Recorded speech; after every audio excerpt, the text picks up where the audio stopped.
Jagalah hatimu dari kesombongan. Berdoalah seolah-olah semuanya tergantung pada Allah. Bekerjalah seolah-olah semuanya bergantung kepadamu. Saya Agustinus. Selamat datang pada channel Touching Heavens, tempat kita mengenal dan belajar kebenaran firman Tuhan dalam Alkitab. Karena Alkitab membimbing hidup kepada Kristus. Like dan subscribe untuk membantu channel ini bertumbuh dan firman Tuhan semakin diwartakan. Pada kesempatan hari ini, kita melihat kembali tokoh yang kejam dan jahat, yaitu Raja Herodes Agripa. Sebelum kita mulai, sebaiknya kita pahami bahwa ada 3 tokoh raja yang bernama Herodes, yaitu yang pertama Raja Herodes Agung yang kita bahas di kesempatan yang lalu. Dia adalah raja kejam yang memerintah ketika Tuhan Yesus lahir. Raja Herodes Agung ini mati pada tahun 4 Masehi. Dan 2 tahun kemudian, kerajaan Romawi mendudukan Herodes Antipas anaknya untuk menjadi raja menggantikan dia. Herodes Antipas inilah yang disebut si serigala oleh Tuhan Yesus dalam Injil Lukas 13 ayat 32.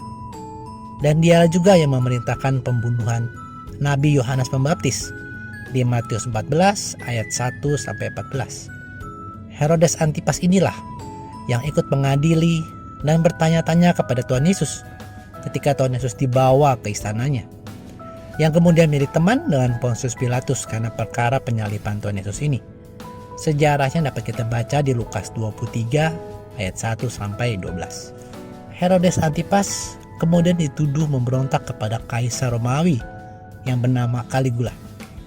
Disinyalir Herodes Agripa lah yang menyebar fitnah. Herodes Antipas ini telah mempersiapkan senjata untuk pemberontakan melawan Kaisar Caligula.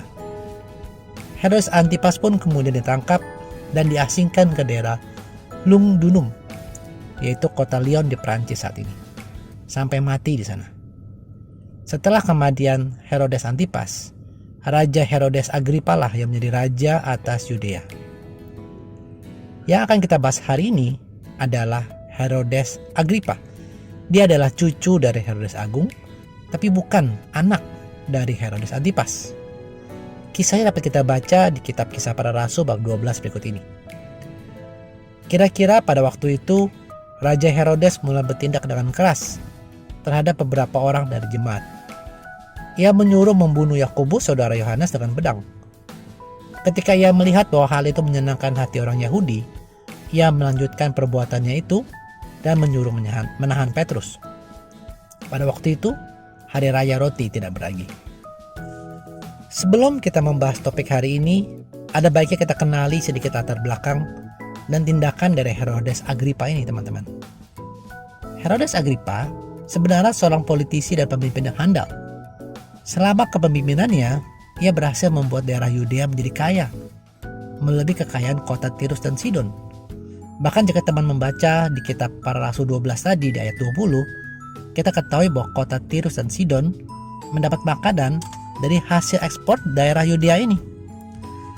Juga dalam catatan sejarawan Yahudi Romawi di abad pertama, yaitu Josephus Flavius, Herodes Agripa pernah mempertaruhkan nyawanya sendiri ketika dia memohon kepada Kaisar Caligula demi orang-orang Israel. Saat itu Kaisar berencana mendirikan patung dirinya di dalam bait suci Yerusalem. Nah, berkat upaya Agripa ini, Kaisar Caligula pun akhirnya membatalkan rencananya, sehingga bait suci tidak tercemar dengan berhala. Dia juga berusaha mendapatkan dukungan dari kaum Farisi, Saduki, dan pemimpin agama Yahudi. Berbeda halnya dengan posisi Herodes Agung yang ditolak. Nah, karena hal ini, maka tadi kita baca di ayat 2, ia membunuh Yakobus dan juga berniat untuk membunuh Petrus di ayat 3. Jadi teman-teman, Raja Herodes Agripa sangat berhasil. Dia disenangi, bahkan diagung-agungkan oleh rakyat, dihormati oleh para pemimpin agama Yahudi dan juga oleh penjajah Romawi. Jadi bisa kita bilang hidupnya sukses besar. Tapi disinilah titik kejatuhannya, yaitu karena kesombongan. Kita baca Kisah Para Rasul bab 12 tadi dari ayat 21 hingga 24.